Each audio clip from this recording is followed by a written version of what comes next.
Today, sa video na to, pag-uusapan natin yung isa sa mga traditional ligaw mistakes na ginagawa mo kaya walang babaeng nagkakagusto sa'yo. So, basically, part A pa lang to. So, ito ka. Ayan, no? Pilit ka na naliligaw pero never kang sinasagot ng nililigawan mo. So, kaya hindi ka sinasagot ng nililigawan mo, it's because baka meron kang ginagawang mistakes. And isa sa mistake na yon is yung nagbibigay ka ng sobra kahit walang reciprocation. Okay, so saan ba nanggaling to? So basically, nanggagaling to sa idea na akala mo the more effort na ibigay mo sa kanya, the more gifts, the more na hatid sundo, the more chocolates, the more flowers, the more na, minsan may nagpapautang pa the more na favors na binibigay mo sa kanya is mas ma-attract siya sa'yo. So akala mo effort is equals to attraction. However, it is not. Effort does not equal to attraction. Hindi siya ganun nag-work. Because attraction cannot be negotiated. Never mo mane-negotiate yung attraction. It's either 1 or 0. It's either attracted siya sa'yo or hindi.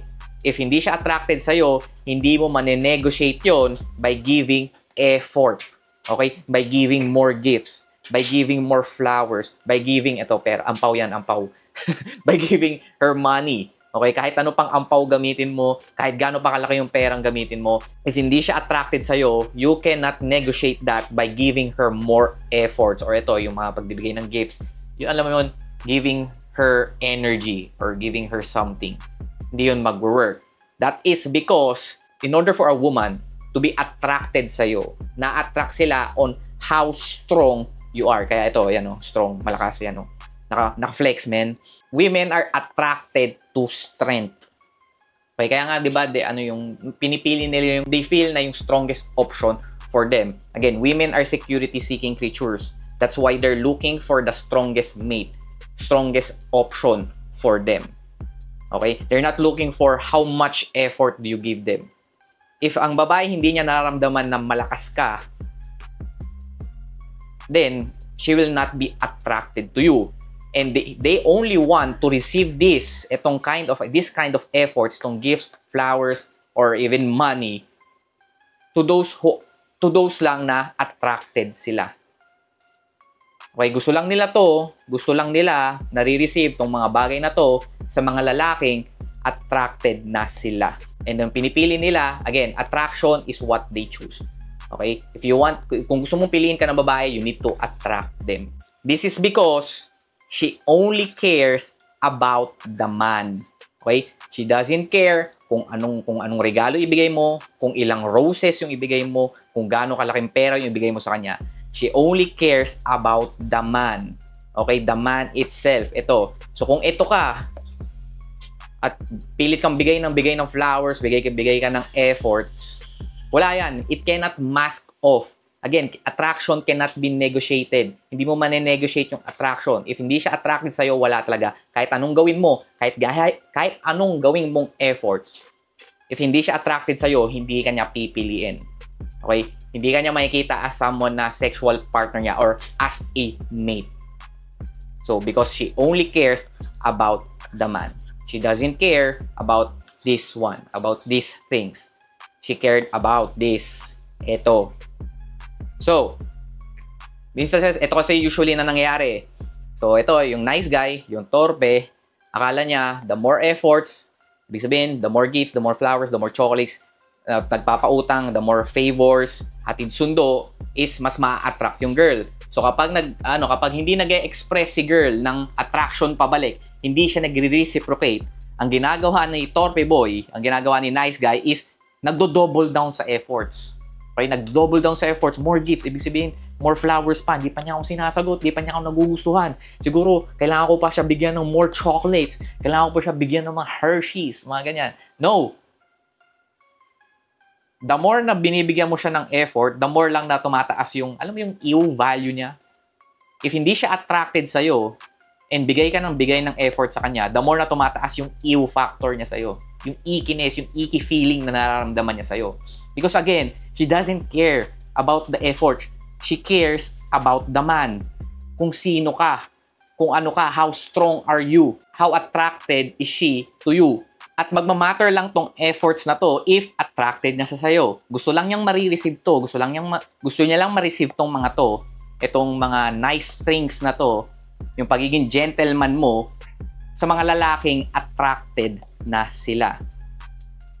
Okay, pag hindi sila attracted sa'yo, kahit anong efforts mo, wala, mapupunta ka lang sa friend zone, tataas lang yung ew level or ew factor nila sa'yo. Icky feeling, ganyan.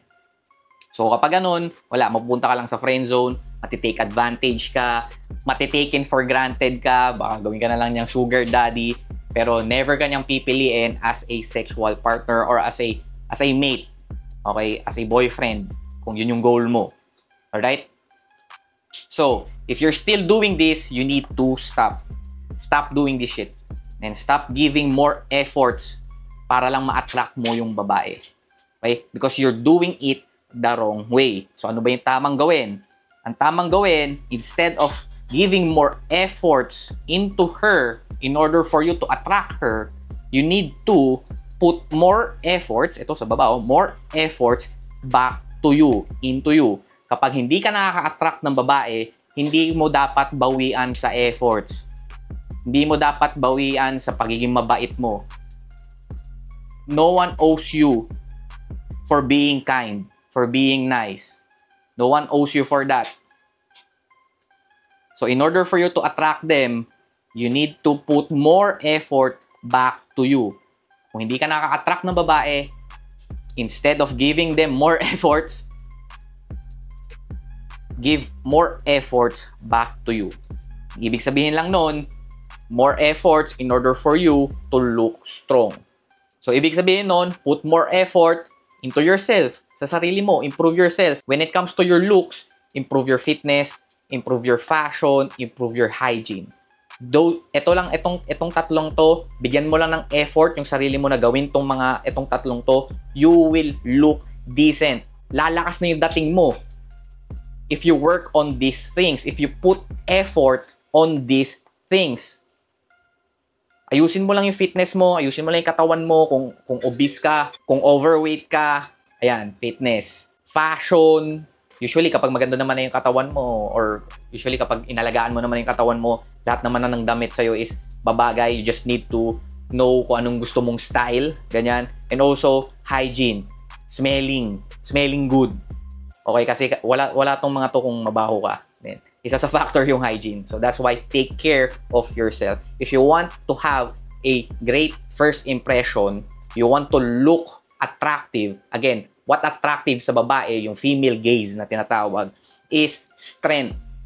You need to look strong in order for you to attract women. So, by working on these three, you will look strong or you will look attractive. Okay, hindi mo kailangan maging 10. Yung, alam mo yun, yung rating, hindi mo kailangan maging 10. You just need to be above average. Kailangan mo lang maging 7 or 8. Ganyan. And then, when it comes to behaving strong, ito, kailangan mo to. You need to put effort on your competence. Competence, ibig sabihin, ito yung mga skills mo. Ibig sabihin, how good are you on getting what you want? Basically, this is your skills, your passion, your purpose, your mission, your influence, your income skill, your money-making skills, ganyan. How competent are you? Next, your confidence. How confident are you on showing your competence, your skills? Kasi pwedeng skillful ka nga, talented ka, may mission ka nga. Ganyan. Pero kung hindi ka confident ipakita yon, wala din. And lastly, consistency. Consistency meaning how consistent are you on looking and behaving strong. Usually, ano naman na to? Once na nagkaroon ka ng resulta on working on this, is mapapractice mo na yung consistency. Ganyan. So, when you put more effort into yourself, you will become now this guy. Ayan, kita mo ba? Ang daming girlalus na nakatingin sa kanya. That's attention, okay? So, from 3, for example, 3 ka lang, yung BSE rating ang tawag ko dyan eh. Big Stick Energy Rating. Na mas mataas yung rating mo, ibig sabihin, mas malaki yung stick mo, Big Stick Energy. Yung lakas ng dating, ayan. So, when you put more effort into yourself, mas tataas yung BSE rating mo, Big Stick Energy Rating. So, ayan. So, not only na tumaas yung BSE rating mo, yung lakas ng dating mo, but you will also attract more opportunities. Alright? So, more opportunities sa career mo, sa, yung mag-i-improve talaga yung buhay mo once you start putting more effort into yourself. Actually, itong mga attention na to coming from girls is just, lang yan, bonus na lang yan. Bonus na lang siya. So, the more effort you give yourself, the more eyeballs, the more women will be attracted to you. Your money, your muscles, your fashion style, your confidence, alam mo yun, yung looks mo, yung behave mo, yun lang yung buhay na patunay that you are putting more effort into yourself. And dahil doon, you will get more attention. More women will be attracted to you. So that's why, sobrang valuable na mga resources na to. Your time, your energy, and your money. Because these things, itong tatlong to, ito yung most valuable resource mo as a man. Because these things can give you this. Ayan. Kaya sobrang importante ng resources mo. Because you can build your kingdom by having this. And itong mga bagay na to is hindi to madaling makuha. Kumbaga mahirap makuha to. Yung time nauubos yan. Kumbaga hindi na natin nababalik yung oras na nasasayang natin. Yung energy, we need to move, we need to eat well, ganyan. And money, syempre, alam naman natin kung gaano kahirap kumita ng pera. So that's why your time, energy, and money is your valuable resource. So hindi mo dapat siya ginagastos, hindi mo dapat siya binibigay sa mga babaeng hindi ka naman gusto. Kasi kahit anong effort, kahit anong investment ibigay mo, kahit gaano karaming oras, kahit gaano karaming energy at money ang ibigay mo sa babae, kung hindi ka niya gusto, hindi ka rin niya pipiliin. That's why you need to stop that one. Kung nakatulong yun sa'yo, please subscribe dito sa channel to. It helps a lot. And ring nyo na rin yung bell, yung notification, para kapag meron ako mga bagong videos is mare-remind kayo. So balik tayo doon sa video. That's why it's so important to only give your time, energy, and money to women who reciprocates. Reciprocates, ibig sabihin, willing din mag-spend ng time with you. Willing din to spend their energy with you.